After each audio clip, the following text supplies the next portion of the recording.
It took me 15 years before one day I tapped a piece of wood and I knew with every molecule in my body, I knew with every part of my being what I wanted to do with that piece of wood. The very first piece is that you have to have a passion for it.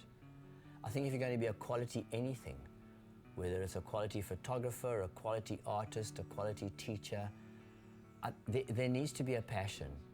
I started hanging out with the guitar makers.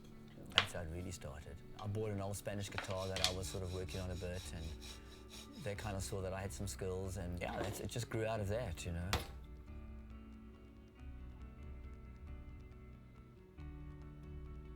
There are a lot of musicians that have realized that the Martins and the Gibsons are factory-made guitars. They don't actually even come close to a handmade guitar. The quality of the timbers, each piece glued on painstakingly for sound, for tone, doesn't happen in a factory environment. Martins and Gibsons are factory-made instruments.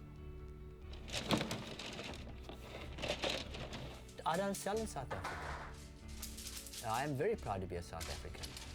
I must say that in my country, the sad thing is I'm not recognized here. Our country has no idea of the talent that we have here. If you're not playing rugby or cricket or something, forget about it. We have fabulous artists here, but our country is so befuddled with sports that they just can't see the wood for the trees. In this country, I can't even get an article into the Sunday Times when people like Earl Klug and Jimmy Dludlu come and play at the Standard Bank Jazz Festival, both playing my guitars, and I can't even get a mention of that in a newspaper.